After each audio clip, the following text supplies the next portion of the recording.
Sorry, Blackbeard. Pretty as a picture, aren't you? Red hair. Those scars are a nice touch. Pirate Shanks, the red-haired, is a very strong and feared man. He is one of the 4 emperors of the sea and the former apprentice of the pirate king, Gold Roger. Throughout the story of One Piece, very few people have been able to stand up to him, but one man managed to leave a scar on one of the most powerful characters in the anime. In this video, we will try to find an explanation for how Marshall D. Teach, the infamous Blackbeard, was able to cause a scar on Shanks' eye.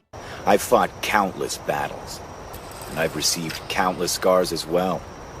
But the only one that's aching right now is this one, right here.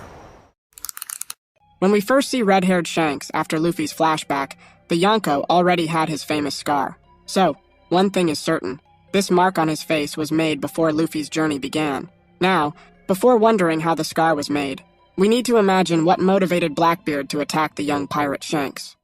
Who are those 2, apprentices? Yeah, they have been tagging along for a while now. Kinda puny, if you ask me. It was shown in some flashbacks that Shanks and Marshall D. Teach had known each other for a long time. The 2 were apprentices of Gold Roger and Whitebeard, respectively. Even back then, Shanks didn't like Teach much. He had a strange demeanor. It was said that despite a grueling battle that lasted for days, Blackbeard didn't sleep even once. Do you see that guy? The mean-looking one with the dumb lid? Yeah. I heard he didn't sleep during the ceasefire last night or the night before either. He's a monster!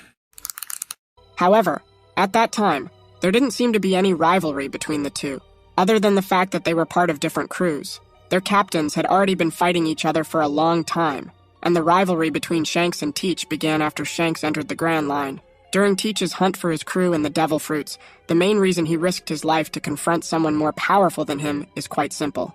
Status. Blackbeard sought to reach the top of the world, and to do that he wanted to become a Shichibukai, and later a Yonko. They've joined the Blackbeard Pirates! See?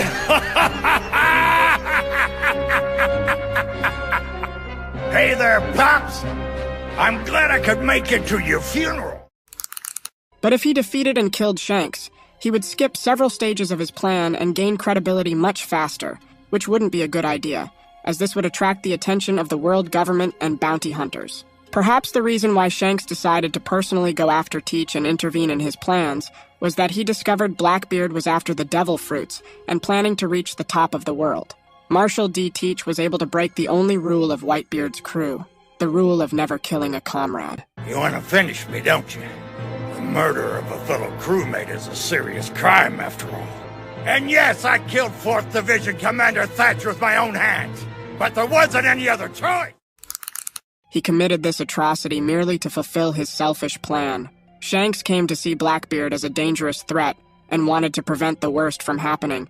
It's worth noting that at that time, Teach wasn't capable of using any of the 3 types of haki, and his Devil Fruit wasn't very useful in combat. Even so, Edward Newgate himself, one of the 4 emperors of the sea and the strongest man in the world, feared his son's ambitions and what he was willing to do to reach the top. Given that Blackbeard had no chance against Shanks, I can't imagine a scenario where a direct and fair fight between the 2 ever occurred. After all, Shanks has perfect mastery of all 3 types of haki in their advanced forms, and is a swordsman capable of rivaling Mihawk himself. Then this era will spiral into chaos, and no one will be able to stop it. Is that supposed to frighten me, boy? I am Whitebeard!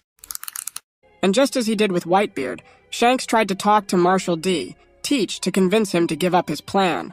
It was during this encounter that Blackbeard would attack the red-haired and try to kill him. At this moment, I imagine a few possibilities of what could have happened. This one came from someone who was on your crew. Blackbeard. Teach. And this didn't happen because I was being careless either. You know exactly what I'm talking about. Don't deny it. Well, during his meeting with Teach, just as he did with Whitebeard, Shanks would have offered a drink. However, when he lowered his guard, he would be attacked by Blackbeard. Shanks managed to avoid the worst, but he ended up being struck in his eye. Subsequently, he attacked Blackbeard and thought he had killed him. However, much later, He discovered that the pirate was still alive and had become one of the 7 Shichibukai. Another possibility is that Teach, due to his body being different from a normal human, might have prevented Shanks from using his observation haki to predict his movements. The red-haired was struck by an attack from Blackbeard before immobilizing him with a blow from his sword. Yet another possibility is that perhaps Teach's crew attacked Shanks simultaneously. I'm imagining a scenario where Shanks was alone at that moment. Even though Shanks alone would have been enough to deal with all of them, he might have let his guard down, creating an opening that allowed Blackbeard to strike him without him noticing. Well, Teach, you want to try? Sorry, Blackbeard. And even though all these possibilities are plausible, it's impossible to say for sure how Teach was able to hit Shanks back then, as there is no clue about how it happened. However, Shanks himself admitted that he wasn't caught off guard, proving that this time Blackbeard didn't use any cowardly methods to inflict that scar. But in your opinion, how did this fight go down? Share your theory in the comments below. That was today's video. If you liked it, don't forget to leave a like and comment on the video. Then subscribe to the channel and activate notifications so you won't miss the next videos. Take care, and see you next time.